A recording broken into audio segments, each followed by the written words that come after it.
Ang eagle, prepare for training. Ang eagle, hinahanda sila sa training.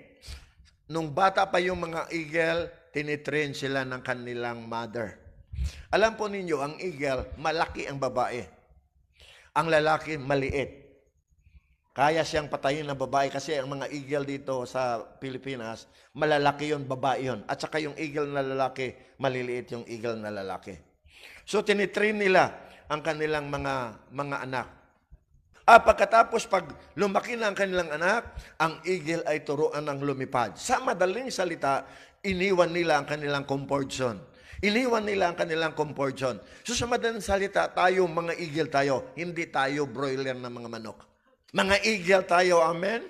Hindi tayo shamu ng mga manok. O basilan ng mga manok. Tayo ay eagle. Pakisabi sa katabi mo, you are an eagle. Eagle in the Lord. Amen. Hallelujah. So, ibig sabihin, iwanan natin ang comfort zone. Amen? Bakit iwanan natin ang comfort zone? Dahil sabi ng Biblia sa Mateo chapter 9. Ayun. 38, sabi niya, Therefore pray the Lord of the harvest to send our laborer into the harvest. So, ibig sabihin, the harvest is plenteous, but the laborers are few. Ang iba, nandun lang tayo sa comfort zone natin. Okay na ito, makatanggap tayo ng tithes and offering. At dito lang tayo, nag-aaral tayo, nagtatithes tayo. Nagtatithes naman ako, nagbibigay naman ako. Nagsusupport naman ako sa Panginoon. Tama talaga yan, mga kapatid, mga brethren. Tama po yun. Pero, ang sabi po dito, kailangan iwanan natin ang comfort zone.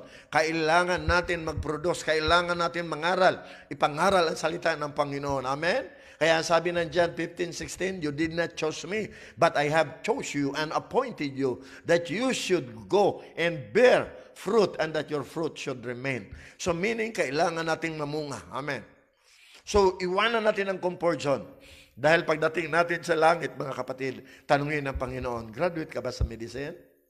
Hindi, tanungin na pa yung graduate ka ba sa pagka-attorney?